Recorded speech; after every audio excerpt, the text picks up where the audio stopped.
Hey, what's up, everybody? Andrew Zimmern here, AZ Cooks Live, Instagram and YouTube edition. We are so thrilled to have you back once again. Welcome to our kitchen. It is a big day, a big month. It is a great time to be cooking together. So many things to talk about. Let's get some of the big stuff out of the way first. Huge shout out to our good friends at the Shun Knife Company and at the folks at Jalados, Mexico, owned by the good folks at Tropicales. Two of our newest sponsors for this show. We welcome them and thank them for their support. We're super grateful.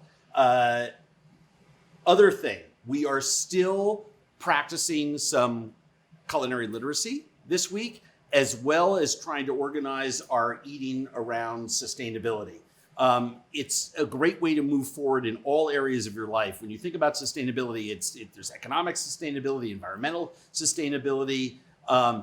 There's being a sustainable eater, right? And we believe in wild foods here in our kitchen. We also believe very strongly in aquaculture. If we're going to feed a hungry planet, we're going to have to rely on all kinds of different food systems to help keep us well. And I wanted to cook this month with fish, because I think a lot of people at home would like to be eating healthier. Fish is a great way to do that. They would like to be eating more sustainably. Aquaculture is a great way to do that. We would like to support, right, the seafood industry around the world, especially here at home. Remember, anywhere from 65 to 75% of seafood in America is consumed in restaurants. So with so many restaurants closed and so many people not going to the ones that are open and limited seating capacities, I'm really urging people to buy seafood in their markets, at their fishmongers, down at the docks, wherever you have access to seafood. Please do that, because the American seafood industry needs your help. Now, we have an incredible product today. Just hold on one second, I want to show you a whole fillet. This is a beautiful pound plus fillet of COBIA, which is one of my favorite fish in the whole world. It cooks up firm, white fleshed, has great fat content, lots of omega-3s. It's extremely versatile, ideal for the grill, super easy to cook with if you're sauteing or broiling it as well. It's firm fleshed. It has enough fat in it to be moist. You really have a hard time overcooking this fish as long as you pay attention to it. I mean, yes, you can let it dry out and you're gonna ruin it, but it's a very forgiving product to work with, and it's delicious. One of the big complaints from a lot of newcomers to fish eating is, oh, that fish is fishy. It's not fishy. What it really is oily, and there are oily fishes like mackerel and sardines, ones that I love. But not the kind of thing I would introduce a first-time fish eater to. COBIA the texture is ideal. It's delicate and white-fleshed. And Open Blue has their fish farming is done far offshore in cold, deep, swift currents off the coast of Panama. They raise these fish under extremely pristine conditions. Please go to openblue.com. Let me make sure, yes, I got that website right. Please go to openblue.com and find out more about what they do and how they do it, because they are one of the companies that we're celebrating. And we could have picked, there are hundreds and hundreds of people doing it the right way. Are there bad actors in the aquaculture game? You bet. Are there bad actors in the wild fisheries game? You bet. But we need to support the people that are doing it the right way. So I wanted to make one of my favorite dishes, which is grilled COBIA. We've marinated this in a little bit of garlic and lime, some red Fresno chili, a little bit of olive oil. And the reason that we're doing that is we want to put a little bit of a flavorful crust on there. And you don't want to over season or over marinate your fish for too long. There's no need to let this sit for a day or 2 days the way, say, chicken sitting in buttermilk is better on a 2-day than a 1-day. Fish just requires a couple hours. And we've taken this out. We're going to put salt and pepper on at the last minute. And what you want to remember with fish like this is that you want to keep all of your flavors consistent with the profile of the fish and the dish so that everything marries well together. And so what I'm doing is I'm actually put that sort of lime and chili heat on there. I'm going to serve this with some coconut rice. Recipe is on our website at andrewzimmern.com. It's a rice that has bay and raisins and crushed pistachios and toasted coconut in it. It's a wonderful pilaf to serve with fish.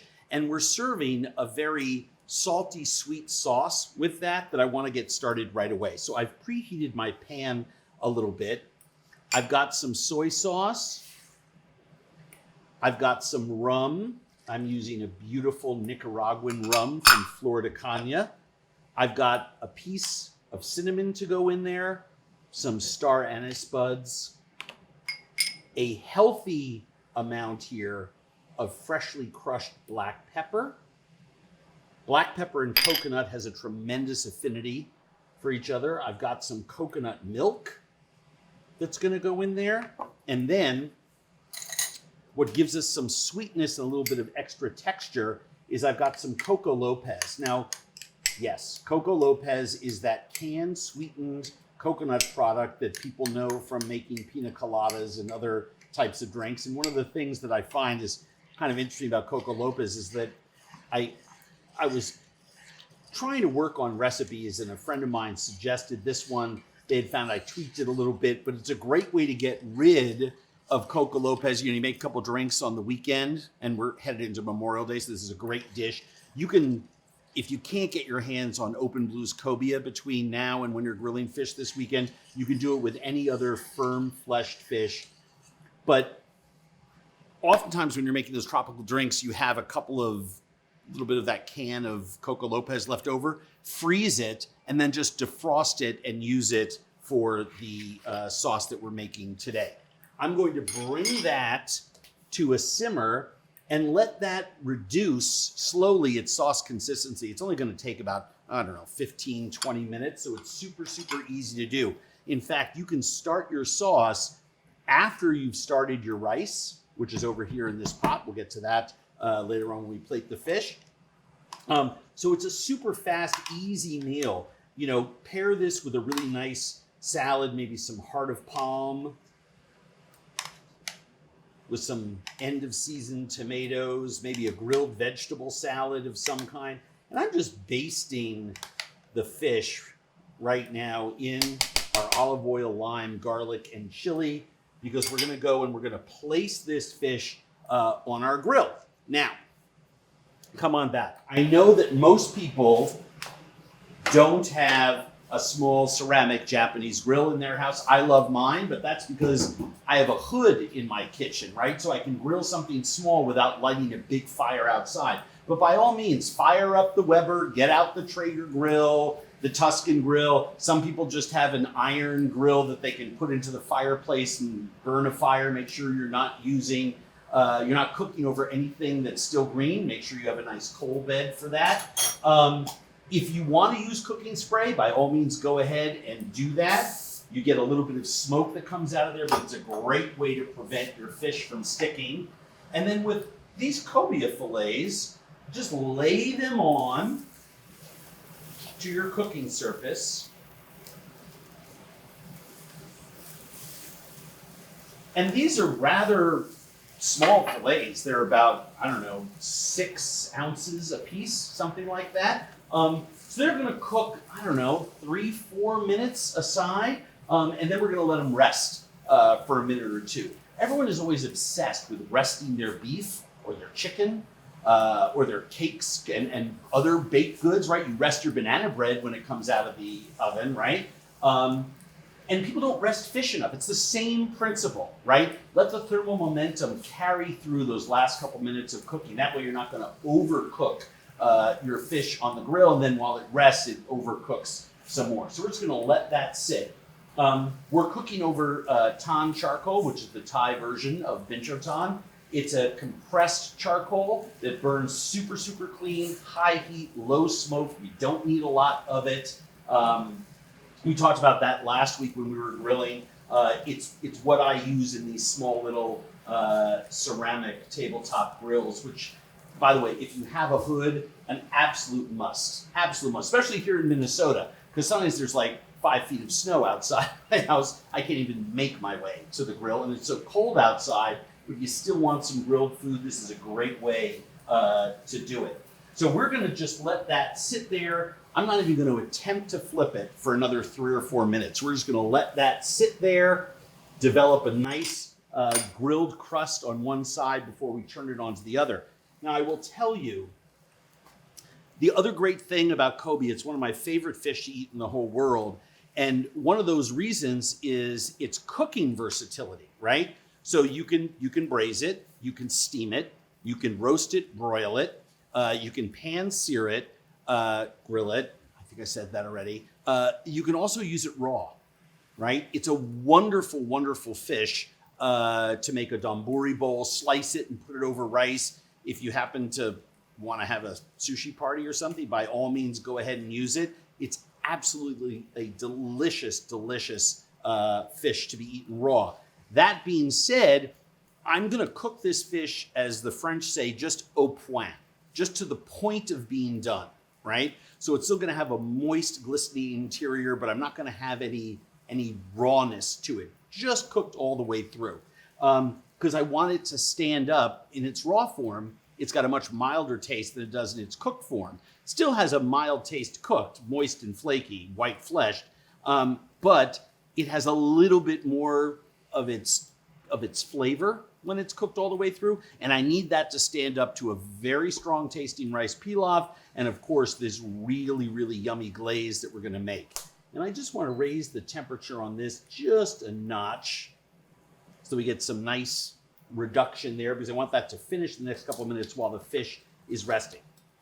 I also got out my microplane, and I had a couple radishes sitting in the fridge that were dying. So I sliced those into a bowl of cold water. I'm going to use that to garnish our fish. Questions, comments? I'm just going to flip the fish behind me. If you could be fluent in any language, what one would it be?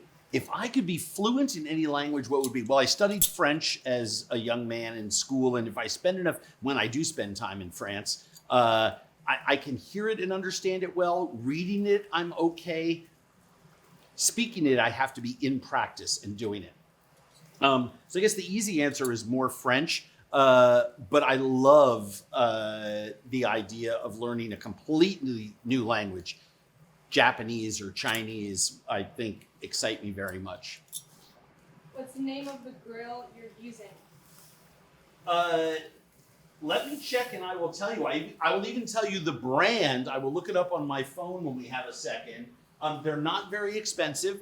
They're just a couple $100, and they literally last forever. I've had this one for a long time.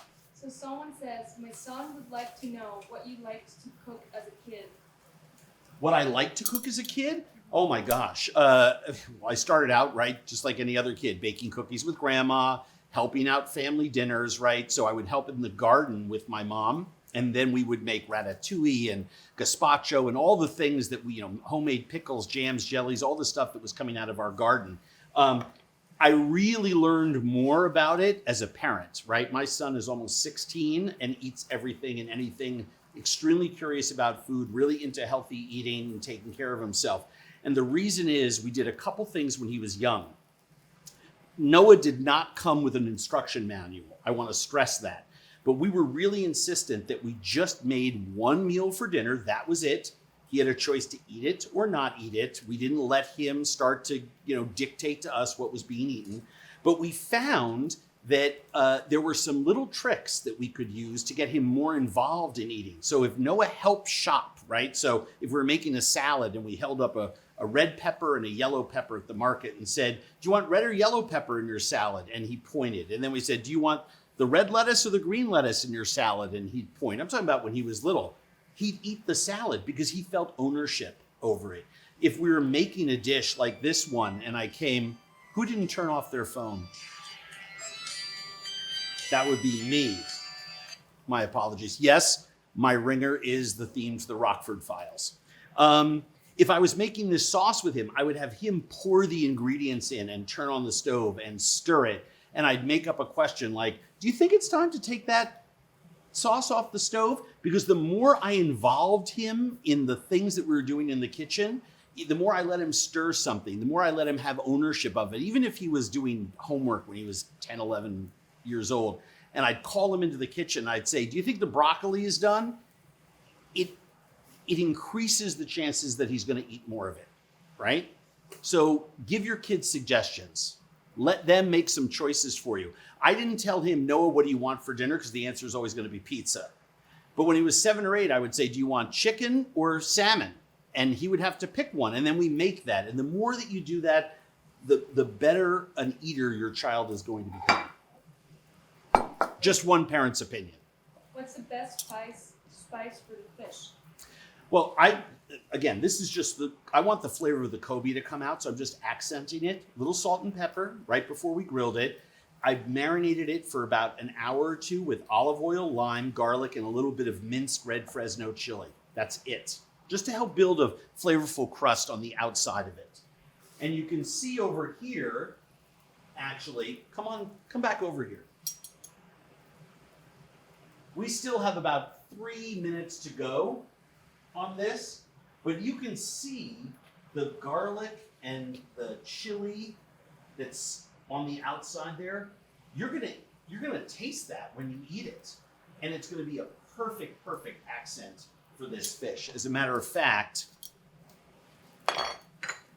I may actually just take a little bit of this oil and just moisten that so we have a little bit more of that yummy olive oil flavor on there and shine that up. I'll probably drizzle a little bit more when it comes up, just a touch. And because we have lime juice in the marinade, and because we have this coconut rice, and because we have a sauce that's both sweet and salty, I'm probably going to want to put that piece of lime on the plate to invite the diner to squeeze some lime juice on there as well. By the way, you can see here with the sauce, it's starting to get thicker. I can smell the cinnamon and the star anise, but we want to test that, right? I can see it's getting some body. Remember, it's getting body thickness, right? Viscosity from the coconut milk. Woo! I love that sauce. Love it, love it, love it. I wish I remembered where I learned how to make this. I've had this recipe for over 30 years. And every time I taste it, it reminds me, if I was blindfolded, I'd say, oh, that's Thai food. Because that cinnamon and the star anise, the soy and the coconut kind of fools the palate into thinking that it is something that is uniquely Thai. Although I'm pretty sure this was something that I first learned from a friend in a new American restaurant in New York back in the 80s. I think that's how long ago I learned how to make this. Because I tasted the sauce for the first time with tuna. It was absolutely out of control. Superb. All right. I am now going to take this fish and I'm just going to perch it. These are little triangular shaped fillets, so I'm just going to perch it on that third side just for a minute. Sometimes you get pieces of fillet that, essentially are flat on two sides and have a very short edge where you can't do that. You just need two sides. Sometimes you get a piece of meat or fish or chicken or pork that has a third side to it. Honor that side. Cook on it. That way you're going to promote even cooking. What else you got? What motivates you at work? What motivates me at work? Oh my gosh. Do you want the good side or the bad side? The good answer, right? The easy answer is I want to build something that's meaningful. I want to leave an impactful body of work behind when I'm gone.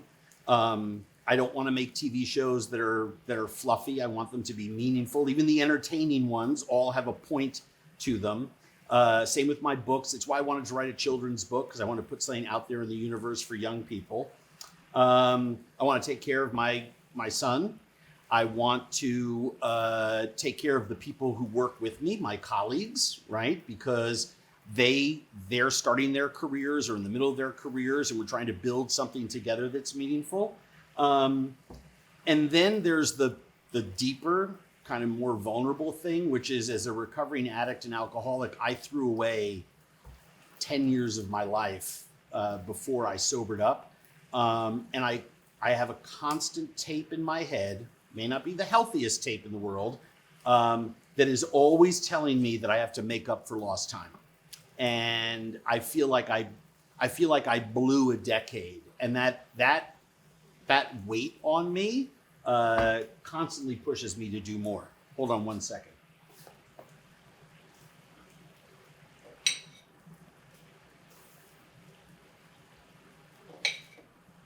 Okay. So there we have these grilled fillets of cobia.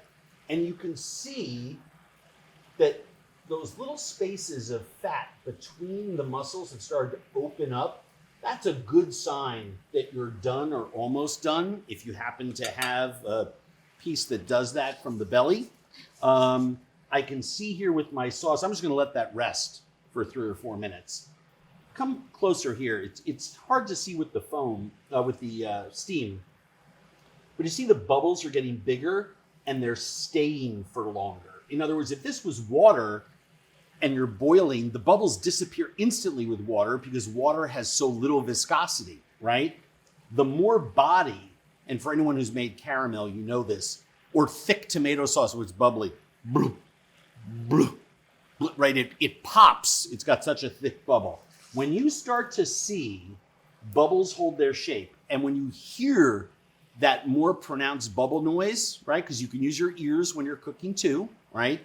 It's a great sign that you're getting there texture-wise, and I can see here that we are definitely getting there texture-wise. So the reason that I'm tasting it again is I want to make sure that, do I need salt? No, the soy sauce was perfect. Do I need anything sweet in there? No.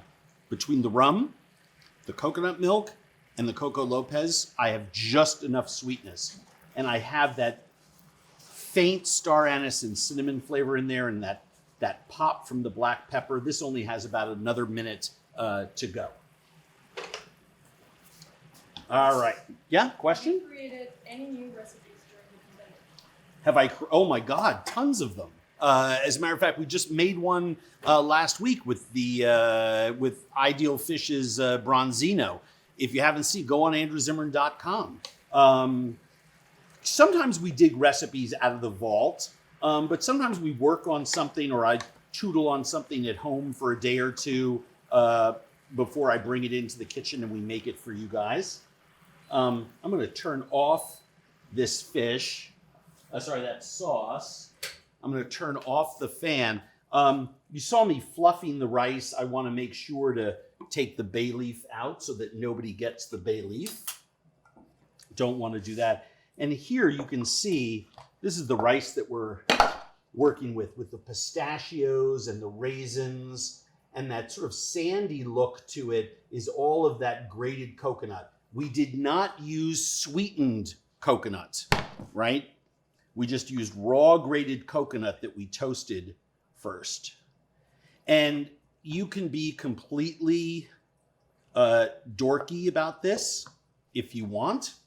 And you can put your rice in a little mold and do that sort of 1982 sort of rice thing with it. I don't even know what you call that anymore. But I'm choosing not to. I'm just going to lean the fish against this, because even if I'm serving this to my family, I would still do it this way. If I was serving this to a group of 4 or 6 people, I would do it family style and put all the fish on a plate and let people just help themselves. And then this sauce, when you make this sauce, you're going to taste it and you're going to serve it once a week. It's great on chicken, pork, fish. It's just absolutely, absolutely amazing. The rum in there really makes it. And I'm just going to puddle that sauce away from the rice.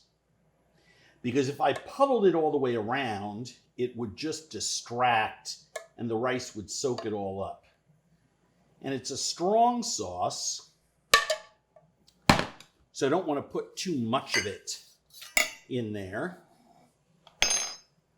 just a tablespoon or two. I want to cut a fresh wedge of lime and maybe stick that just right on the plate as an invitation for the guests to season that themselves. And then I have these gorgeous red, white, and purple radishes. Boy, the farmers markets here in the Twin Cities are still exploding, even though the temperature has started to dip.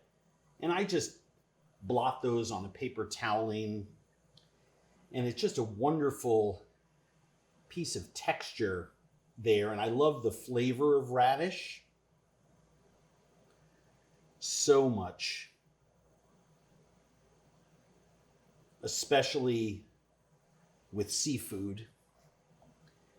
And so there is a really, really simple fish dish that you can make in 25, 30 minutes, start to finish. The rice doesn't take long. As long as you have the ingredients on, the sauce doesn't take long. And by the way, the sauce you can make ahead of time and put it in your fridge and just gently reheat it, just stirring over a very low flame.